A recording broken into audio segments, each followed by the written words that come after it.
Scano, good evening. Thank you to everyone who's joining us this evening and to those of you who will be joining us later. We have a special guest here that's going to open up our evening. So I got asked to sing a song just to open up.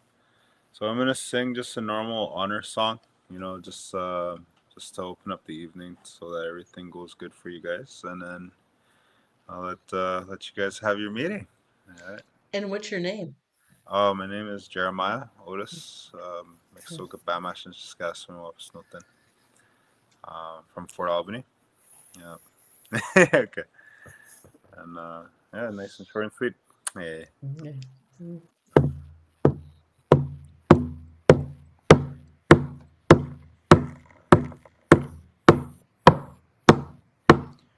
Way high, way high, way high, way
Noah, thank you for being here. Thank you for that beautiful song. Welcome, Scano. My name is Jody Harbour, and I'm a co-founder of Grandmother's Voice, a grassroots organization and platform elevating Indigenous wisdom. And it's an honor to be here with you tonight, and those who will be watching us tonight and the recording later in ceremony, lifted by the heartbeat of Mother Earth and held in the sacred presence of our ancestors. Each week, we gather in this circle with the grandmothers and grandfathers from across the 7 continents, elders whose lives are rooted in sacred knowledge, ancestral memory, and a deep commitment to healing, truth, and spirit. Their voices carry the wisdom we need in these times, wisdom born not of theory, but of lived experience, of ceremony, of connection to the land and spirit. This is not just a series, it's a remembering, a weaving of story and spirit that calls us back to who we are and to who we are becoming. Now's the time. Now's the time to gather, to listen, to honor the voices of the elders who've carried these teachings through generations. Tonight, we're honored to welcome you. Yeah, tonight is a special night with special guests. We're in a interesting time right now. We're in the change of seasons, and for us here in Canada, we have what we might call a holiday for Thanksgiving, and then we also have the connection to the American Columbus Day. So I'm sure there's going to be discussion on those topics with the speakers. I so we're coming from, well, myself, I'm from 6 Nations of the Grand River Territory, Mohawk Nation, Bear Clan, Kaatine Niyungyuts. Kaatine means to take the lasso and throw it over the forest and to draw it in. So we're really looking at bridging the I guess, bridging the differences between the nations around the world. So this series is really exciting because there's nations from all around the world that will be sharing, what comes from their heart. So hence the title of the series. We're not going to give a long bio because the bios are already in the attachment to this series here. So I want to introduce first Miss Tanya Matthews. I've known Tanya for many years, and I invited her because of her beautiful way of trying to make important change during this time. So we'll allow Tanya to share her thoughts and share her feelings. And, Tanya comes from Northern Ontario, a little colder there usually than it is here in Southern Ontario. And but it's always a pleasure to hear and share with Tanya. So without further ado, here's Miss Tanya. Quick way. My name is Tanya Matthews. I'm from Apitipi Anicinapek Nation, where my mother comes from. We're an Algonquin nation, and my father comes from Winik, that's in Northern Ontario, both those nations. And my father's from a Cree First Nation. And I'm honored to be here today. I was asked by Gail a little while back, and it's the first time I've been asked to come and share on this international platform, Grandmother Speaking Messages from the Heart. And so thank you so much for the invitation. I'm deeply honored and humbled. I am happy to be here with a friend, Alan, that I went to ceremony with. We went to Mexico together, and where we visited sacred sites in down in our southern brothers and sisters territories. And it was an honor to go visit those pyramids. I'm still deeply connected to them. I still feel their energy, and the ancestors that were there, that I was able to go and visit, and the people. I still feel the connection to them, and I can't wait. I hope we're able to go again. So here in my territory, we've had quite the disruption from colonization, from contact, and there have been many experiences that our nations have gone through. There have been the residential schools, 60 Scoop, all part of colonization and assimilation, and various various energies. I believe that there's always this balance, and from what I've been taught growing up, I was taught. I think we started bringing back our ceremonies when I was about 11. I'm 43 now, and from that time, from gaining back, that knowledge and those connections to the elders, connection to the land, connection to our language, connection to the truth that our elders speak. All of those beautiful gifts that come from gaining our connections back to who we are, our spirit, our connection to the Creator. And I think that's a good place to start for for young people if they're starting, to come back to the circle, starting to have introductions back into knowing themselves and the land and their language.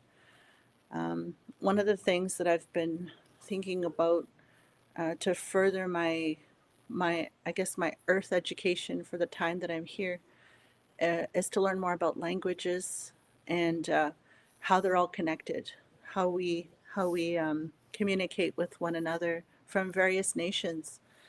I have been working to connect with other nations now. So I grew up with learning from my elders, and I did a lot of work for our elders here. And so they know me very well, and I know them very well. And I'm very fond of each and every teaching that I've ever received, all of the elders and their various gifts. And from what I understand, all of the times that there was an interruption from other nations to our nation and our identity and our culture and who we are and where we come from, that all of the effects from residential schools and 60 Scoop that are we continue to work on healing. So there's always a consistent truth that every time I hear an elder talk, they talk about that experience, and they talk about how they healed themselves, the various experiences that maybe went with that experience, whether it was a disruption in the family line, whether it was a harder time to connect, to feel love, to feel supported, to feel worth, to feel deserving. All of those things that we're taught now to reconnect with the love for ourselves, and the teachings that we receive, and forgiveness above all. Forgiveness for ourselves, forgiveness for others, and even forgiveness for the past wrongs that have been done towards our nations. And that was really difficult at first. I think the very first time I started to learn more when I went into addictions counseling school was they introduced the residential school, more information, and I was very triggered and traumatized, I feel, because I didn't know so much. So when truth started to come up more, I had to learn why it hurt so much, why uh, certain things have happened, and then trying to make peace with what has happened.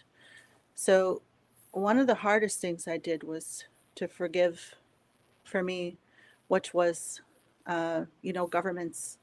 So the study that I did in school was political science, and it helped me sort of understand how governments function.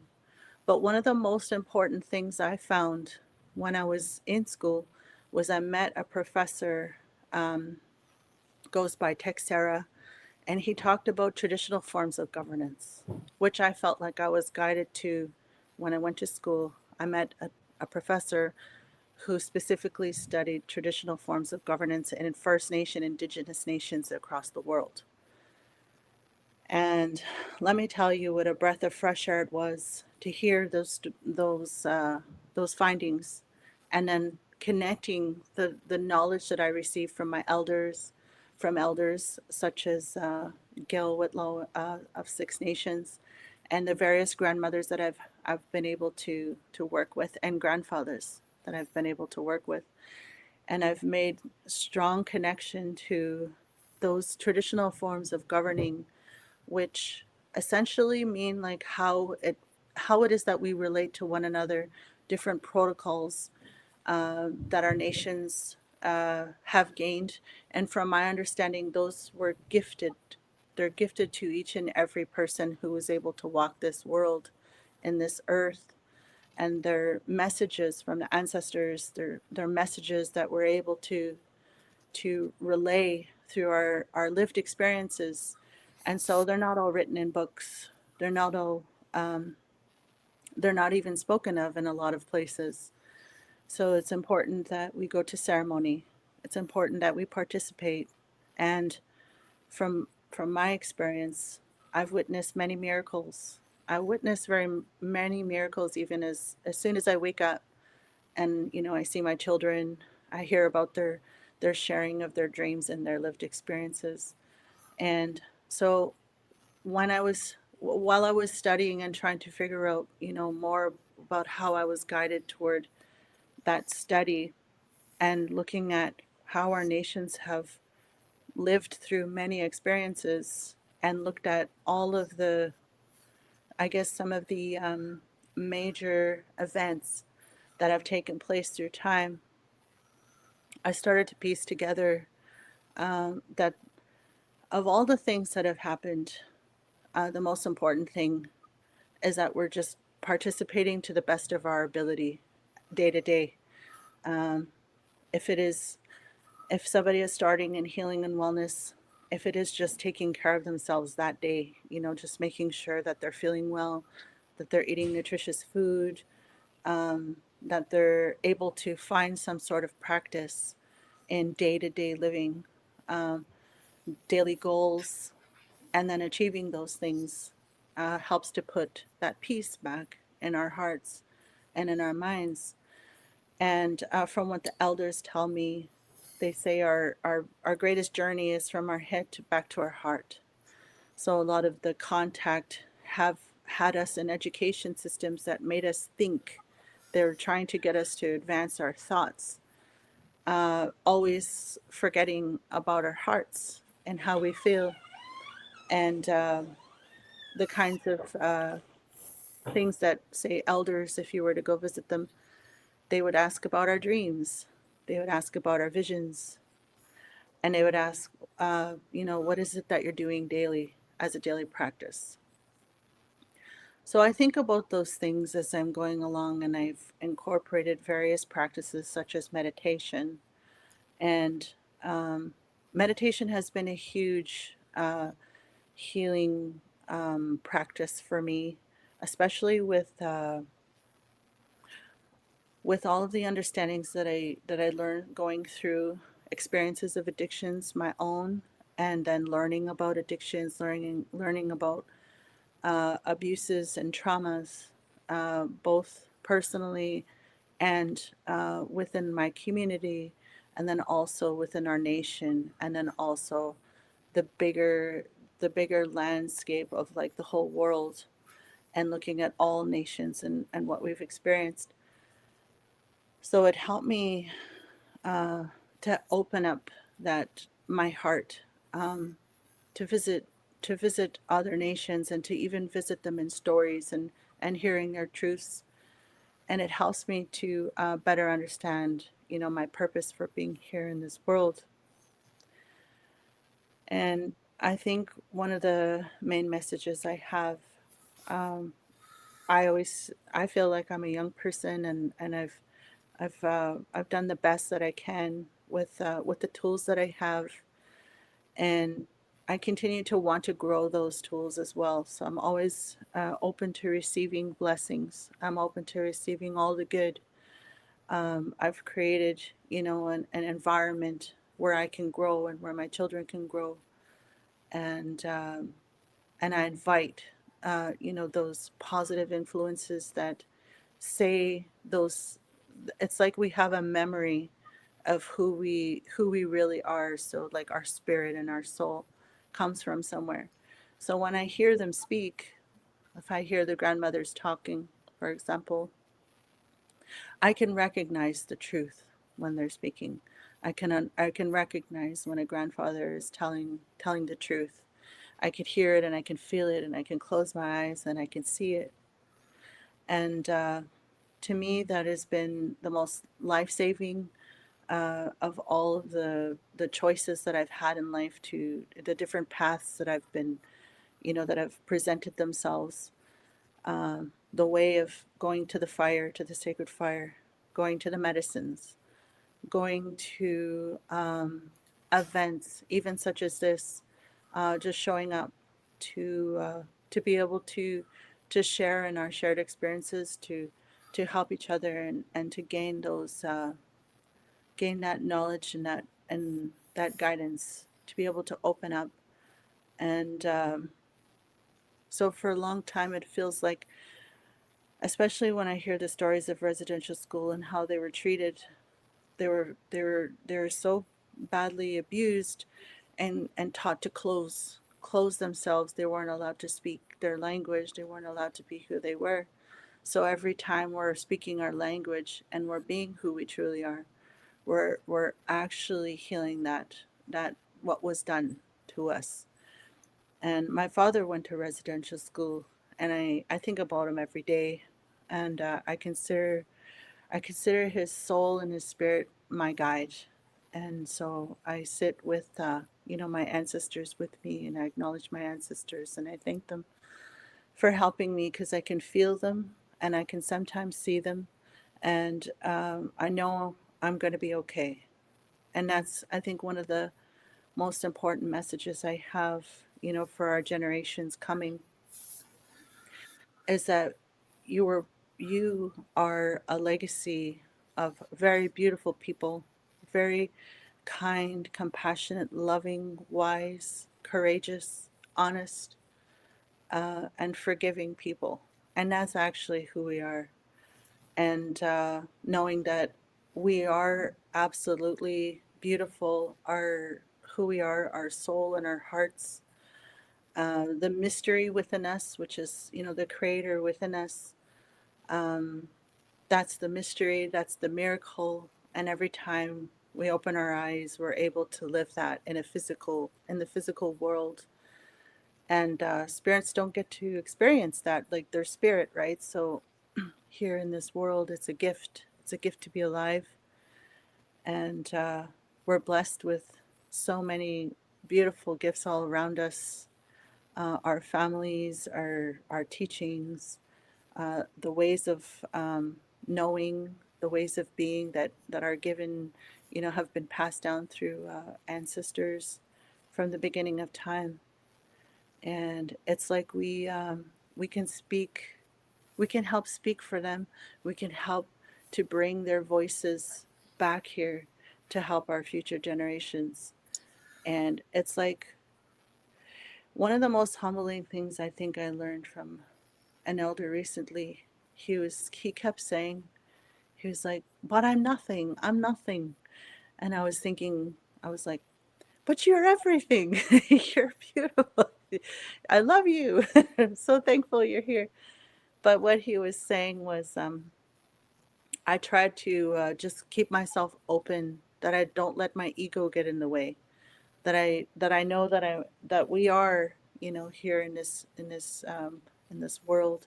Sometimes ego might try to get in the way. Sometimes it might try to influence us, and then other things try to influence us. But our divine connection, like our divinity, our hearts and our soul, um, that's our guiding light. That's what will help us along the way. And I think one of the most, um, for me, my experience from being a mother is to know that my purpose affected them. Like what I do affects them, what I say, how I treat myself, and it had a direct impact on my children. And so that's, I think, one of the biggest motivations that I've had, was to help to look at myself, was to look at my children, to look in their eyes, and to know that I was being honest, that I was doing my best. And they've been very good mirrors for me. They've been teaching me. And so sometimes the best thing to do is to sit, with a child and to ask them questions. So there's the elders who are, so much wisdom, and there's also the children with that, also that the younger they have that connection still so strong. So I acknowledge the children, the babies, the children, the adults, the youth, the elders, and I give thanks for all of the ages, for all of the experience that we've had, for today, and for that vision that we're all living today, and those goals and those visions that we have, that we're going to be going places and doing things, for that great peace, the peace for us within ourselves, the peace that belongs here in this world, um, the peace that children deserve to wake up to in the morning, that we provide them because we're responsible and accountable. And I look to that responsibility and that accountability in every day. What it is that I could do, and who it is that I am, so that I can put that in motion to bring that peace. And it's not always easy when there's many there's many works that have to be done, and there's people of all walks of life that deserve that help and that deserve our help, our guidance. And so putting away, that ego and that criticism, the judgments, so that we can be open to whoever it is that needs our help. I think that's as far as I can share right now in regards to where I'm at in my journey, and I look forward to hearing all the rest of the stories that will be shared. And I thank you very much for listening and for allowing my nations, the nations that I hold, and my ancestors and my line to be present here today. And I hope that the ripples of peace ripple out, and all of our shared goals and visions, they come alive, that beautiful light and that fire that we all have, our languages and our communities, that we can work together. Miigwech. Tanya, of course, you delivered such beautiful, beautiful teachings, and I just want to share that there was a few years ago when Miss Tanya came down to Six Nations, and she wore her jingle dress and she helped heal the land, and I was so honored, and the land was so honored when she came, and she shared that sacred dance there, and I'll never forget that, and I'll never ever know how to completely say thank you for that, because it really inspired, I guess, a lot of beautiful things to come. So, thank you so much. And the words, of course, that's why I asked you to speak, because I just know you speak from your heart, and you have such a beautiful way of sharing and caring for not only yourself, but your family and your community and everyone you touch. So thank you so much, Tanya, for that. And next we have Mr. Alan Sutherland, otherwise known as White Spotted Horse.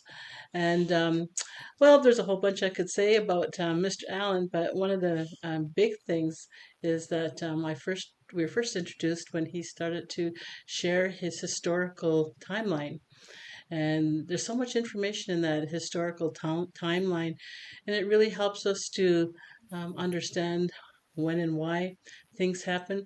But more importantly, the aspect of that ceremonial, like it's just so strong within, and he really loves to use his special gifts of song and ceremony to work and help so many people. So without saying too much more, um, you're up, Mr. Allen. Oh, Jimmy, let's go. And Tanya, thank you for your sharing of the heart. And Gal and Tanya, I remember it'll be nearly 1 year ago when we took on a journey in Mexico. And I believe we all came back differently. Yes. And especially for me, I can speak on myself. So it was a pleasure getting to know. We got to know each other quite a bit back then. So anyway, I was asked to Grandmother Voices. I love my connection with your group, and I'll start from here. So I'll start off with you got my bio. I'll just introduce myself in my language. Waabshkii Masinazoot Michtaatim Bizhiw Doodem Skownan Anishinaabek Nation. I am White Spotted Horse is my spirit name, but I grew up as Alan Sutherland. And just like you, Tanya, I too did not grow up in ceremony. The last time that in our history in my community It was in 1950 when all that was gone, because my great-grandfather, Aramis Nepanak, was a hereditary chief, and he passed away. And for a while there, they didn't know what to do because his sons did not want to become the next chiefs. So the Indian agent came in and created the first ban election. But ever since then, we lost everything. The pipe, the bundle was buried with him.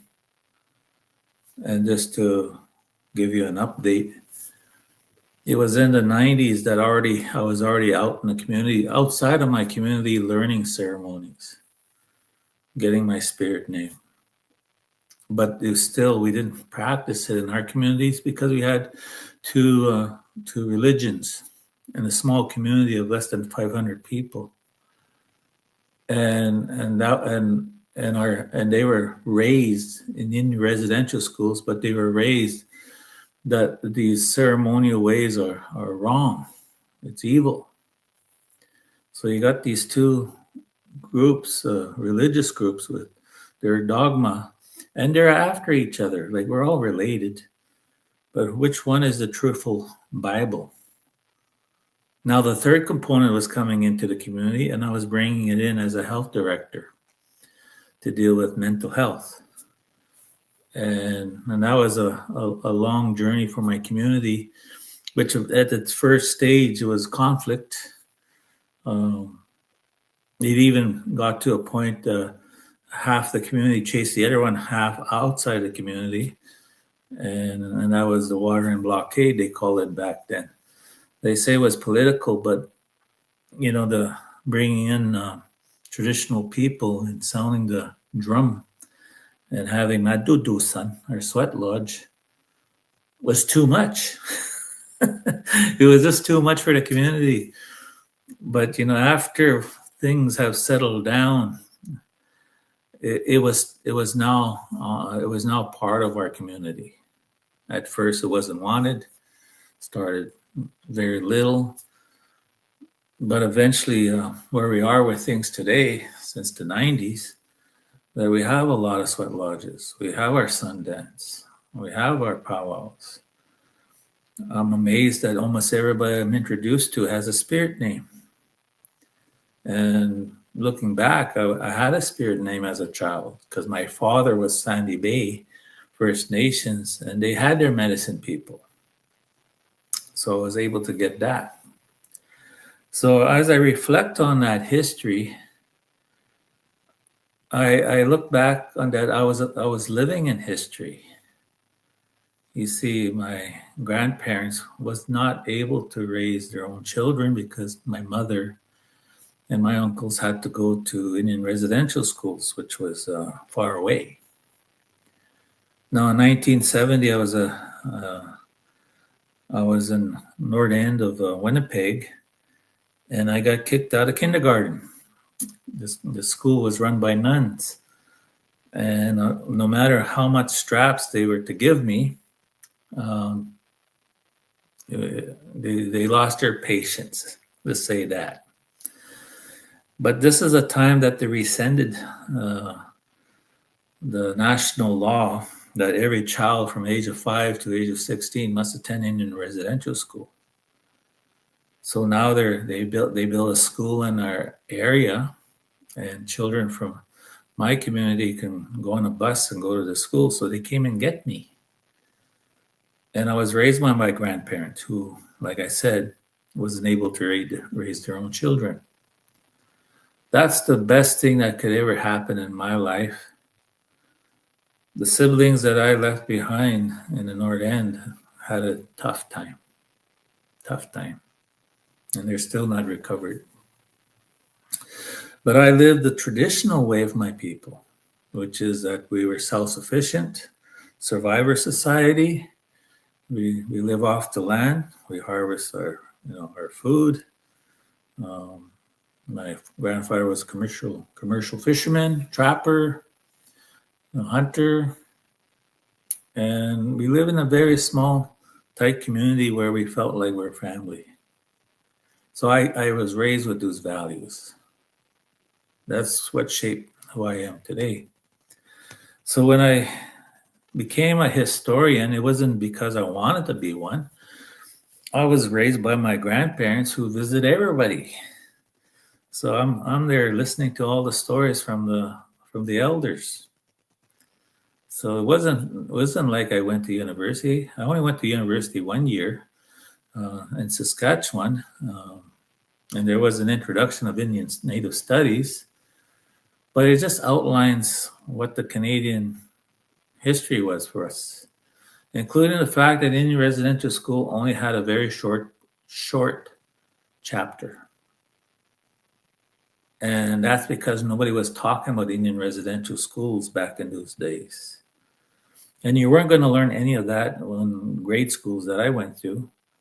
If you had an interest, you had to take Native Studies.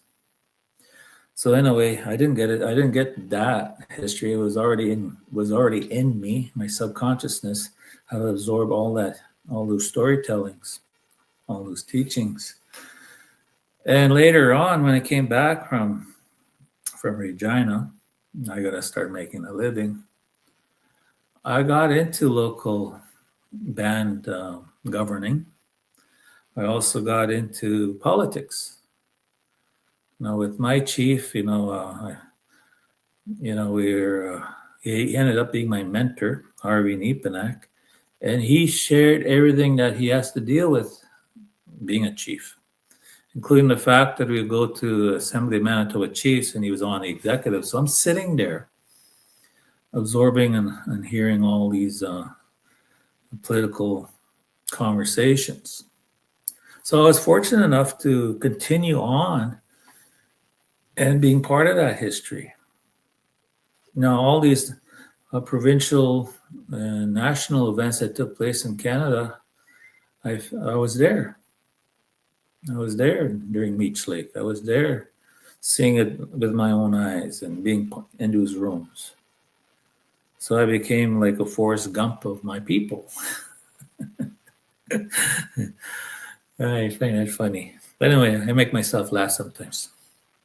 So when it comes to history, that's where it all is for me, is to observe everything. And I'm of the Lynx Clan, and the Lynx is known to observe in nature. The saying goes, if you want to know what's going on, go ask the Lynx. They watch everything. And that's kind of what I've been doing since, and continue to do so, is to be a watcher, an observer of all these events that go on in our past and our present. And it gives me vision of how things can formulate into the future. And there's ceremonies that says that there are vision keepers or dream walkers, that essentially through ceremony you can go into the future. Later on, I became a hypnotherapist, so I can go and do regression therapy and take people into their future or their past. So I was blessed to able to learn that as well, in ceremonies as well. So when I was asked to come and talk here and like this, I could go anywhere. So I already start talking about who I am and where it led me up to today. And thank you, Tanya, for reminding me I should talk about myself a little bit, because I can just jump right into the history and let's talk about Columbus Day, or I mean Indigenous Day. And I can tell you the history of these things quite easily. But how far back do I go to share all that? Well, I like to go to the beginning.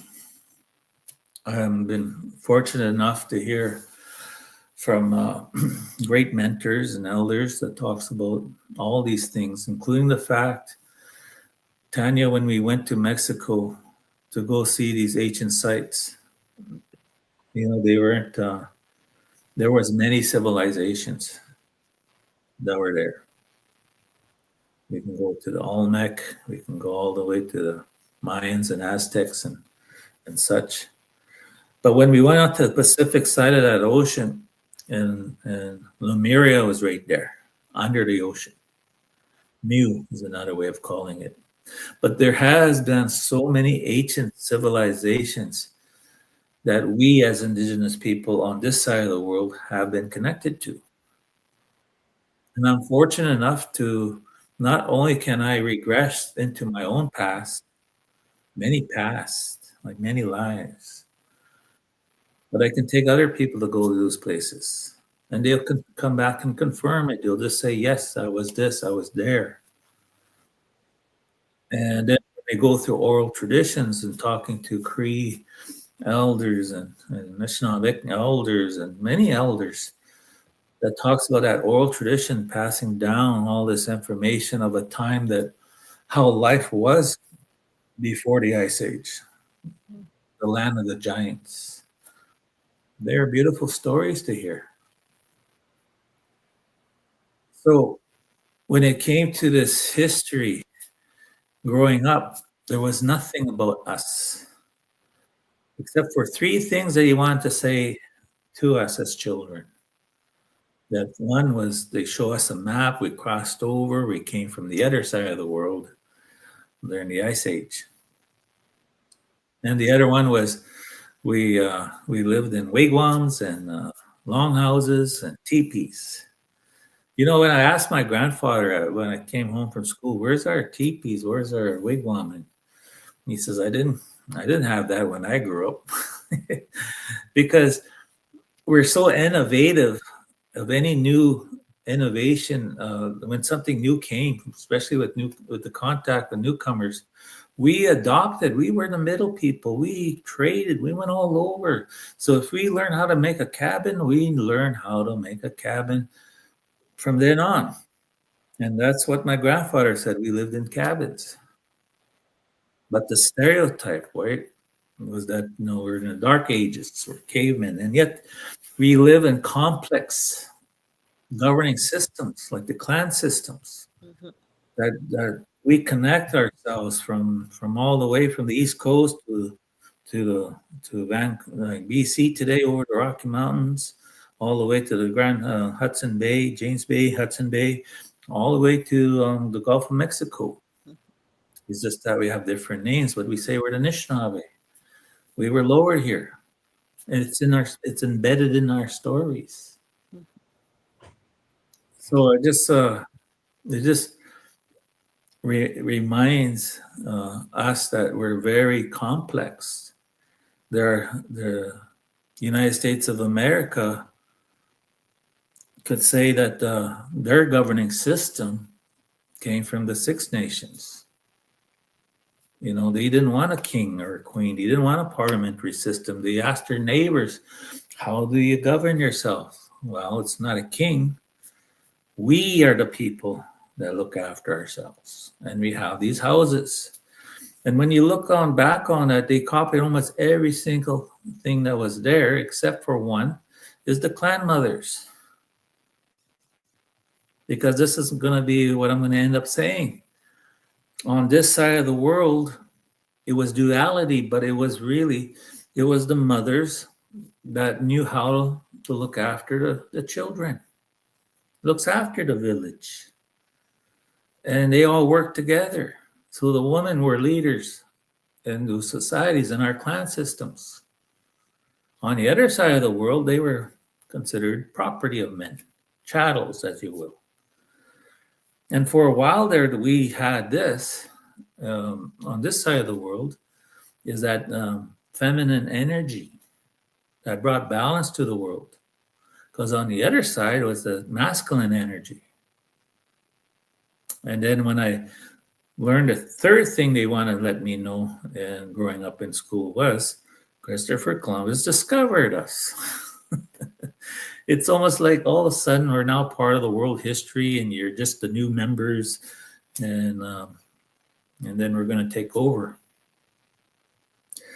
So that was the extent of what I knew about ourselves. Was very little and it was inaccurate. It was full of racism and stereotypes. And that was the context of me growing up being an Indian. because we aren't calling ourselves Anishinaabe then, because we were still part of that history of colonization where we were mostly dealing with the French in our area. So they came from Sault Ste. Marie. They met with us in 1610. But as part of the migration of the north side of Lake Superior from Thunder Bay into Lake Winnipeg and Lake Manitoba, where we're from, we were called the Sotos because we're Solters, those that jump rapids. So that's recent history, actually. That's kind of strong history because it's confirmed from the days of earlier French explorers and Champlain and Radisson and so forth. So we even had French names earlier in our history. So getting back to Columbus, they really want to hit hard on that story, that Columbus story, how we were discovered, and he made a mistake in trying to. He went through so many nations. Says, sponsor me, I'll sell out. I'll prove a fact that we can go through a back door and avoid the tariffs to get to India. But history says it's not India, it was Hindustan. But he was looking for that group of people and ended up being commissioned by the Spaniards and ended up in the islands, West Indies, Cuban islands, and found heaven on earth, paradise. Because the people that he found were very generous and very healthy, and he looked after the newcomers. But his journal can be seen online, where he's basically saying these are going to they're going to be made to be good slaves. We found ourselves a supply. But the word Indian kind of held from that time because it was an explorer's word of Endeu, is that new people of God. But how it was used throughout that time since 1492, it became a racist word, a word that says you're not good enough, you're not equal. In fact, you're primitive, you're a band of Indians. You're a savage, you're a heathen. You're not as equal. So this is the context that Europeans have grown on. So when the Pope found out that they found a new world and people were there, that Pope in 1493 made a proclamation that basically they're not human beings, they're savages. You can do whatever you want with them. And Christopher Columbus wasn't his real name. I'll get into that in a minute. But basically, he was,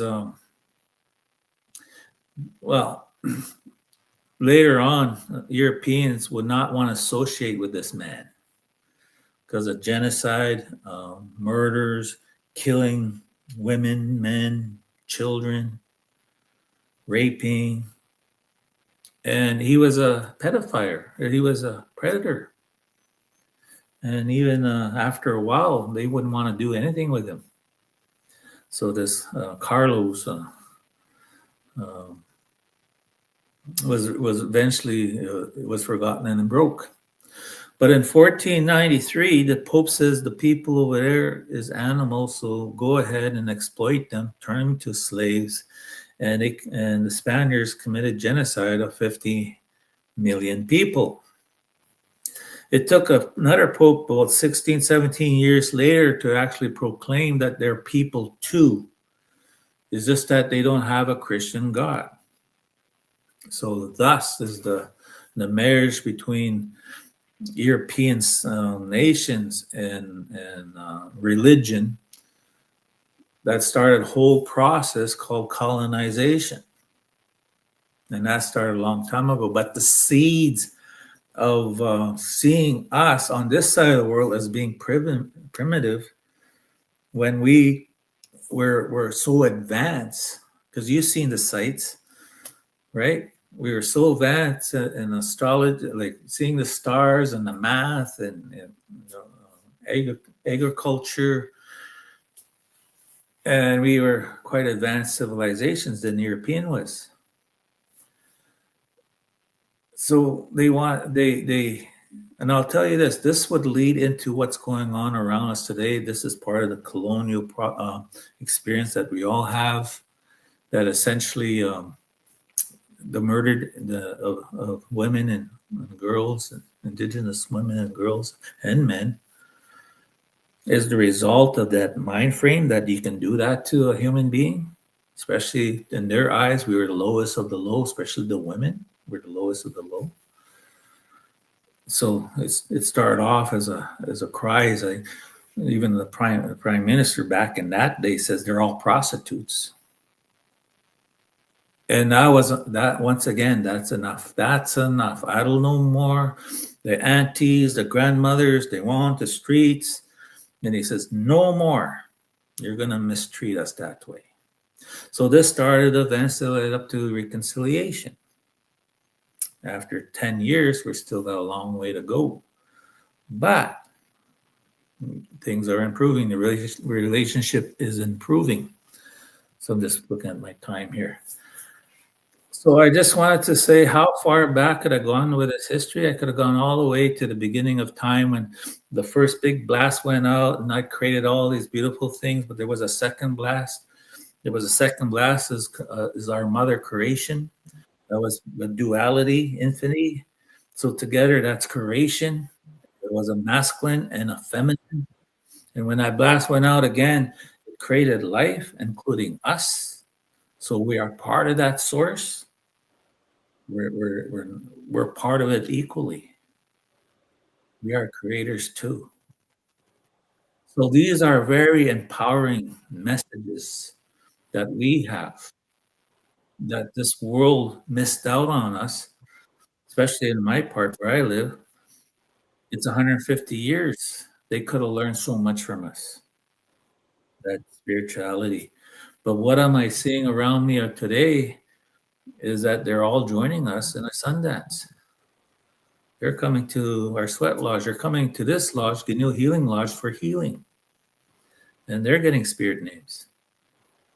Of course, I have a responsibility that it's not something they're going to check it off on, or misappropriation. I gotta know if their hearts is in a good place. And when they are in a good place, that's where it's supposed to be in this time of frame right now. Rainbow warriors, people of all colors, all wanting the same thing, is love and unity. That's the transition we're going through now. And they want to learn that. They want to know that we are a solution, a remedy for a sick world. Because our teachings teach us that we're all on a different journey. So that diversity, we get together, we unite and learn from each other, but it can only make us grow stronger together than apart. So they're coming. So we have a responsibility to share. And that's controversy right now. Do we share? Well, this same conversation started really in the 70s, but it was my teachers, they're all gone now, that told us what was the debate. Do we share this? He says, well, the whole world's in pain and we're impacted because our young people don't speak the language. We got to bring them back to the ceremonies. And in doing so, we become strong, but we can't leave out our relatives. And I always go by that teaching. So where we are with things, after this is the Mayans. I learned something from over there, Tanya. The Mayans calendar talks about different periods, different ages. There's a 24,000 year period. In a way, 12,000 years ago was the Ice Age. And then we went into this dark period, 1,000 years ago was the Great Migration of the Anishinaabe. Go save yourself. Go in the interior. Then Christopher Columbus shows up, 500 years ago. But where we are now is the spring of a new age. And people are feeling it because you got to purge, you got to heal this masculine energy, this density, the pain that we all went through. But it's coming back to the feminine energy of the earth. Mother Earth, a key, is absorbing all of our pain, and she's healing us. And the sun is involved. It's purging, downloading, and trying to activate who we are to remember. And this is a beautiful time. A lot of people are confused. We lost a lot of good elders and mentors along the way. But the message is what they told me and what they're telling me now, that it's our time to set it right for the next generation. Anyway, I just wanted to share that with you, what little I know. Me, Gretch. As always, beautiful words, and what I like about the conversations are, it makes you think. Sometimes it makes you go back and say, hey, what is the truth behind this, or what is the truth behind that? Because the truth has been hidden for so long, and not only for our people, but for all peoples like around the world. And that's the good thing about being able to do these sacred journeys to these places, is because we get to experience what their interesting history, and the same things happened there, and how everybody is thinking revival. And so the stars, they tell us that it's time for change, and universal energy tells us that we're in a new time, and you can feel it. And so there's a lot of happiness, there's a lot of spark in our people. It's coming back. And I'm not just talking our people, I'm talking people in general, human beings from around the world. Um, so it's really important now that you share these messages. So you have a share button on your Facebook or your YouTube. Use that share um, button and get it out. And so grandmother's voice. And well, I'm actually one of the founding members of Grandmother's Voice as well. So that's the messages that are really important. Grandmother circled the earth, the Poseidon, um, gosh, uh, sorry, Age of Susan. Aquarius. This, yeah, Age of Aquarius. Yeah, so we have a lot of really interesting groups out there that are starting to like awaken, and so the awakening is really doing a good job, and so I remember one of the lessons too was we have to pray for our leaders. What we have to do is we have to send that good energy, because they grew up in that abusive environment, and because they carry that abuse forward, they also need healing. So instead of getting mad, just send them healing energy and lots of love and kindness. So, again, thank you everyone for spending this hour with us. It's always important that we spend times with our friends and our families, and that we continue to do the good work that most of us are trying to do, or a lot of us are trying to do. We still have a long ways to go, but we're doing it. So, that's going to spread like wildfire. So, I guess it's off to Jody now for any closing words, and then again next week we have another series, another set of speakers. So take it away, Jody. Nyawa. Nyawa, Jeremiah, for your beautiful song once again. And Tanya, thank you so much for your words. It's really beautiful to hear messages like that from women your age. Just knowing that it's reaching us, it's happening. We've returned home, and that's that was the message that I hold so close to my heart because I know that you and I do some of the same work in our communities, and it's not easy work. However, when you have relations like this and strong elders who love us and continue to guide us, it's really inspiring to hear someone speak from the heart like you did. And I'm seeing some messages, and I hope you'll go back to see them. People were very inspired, and it's really important that they hear these messages. I think people are not sure how to return home if they don't have a community to go to. And there are many urban Indigenous people that are finding their way. So Nyawa, so much from my heart to yours.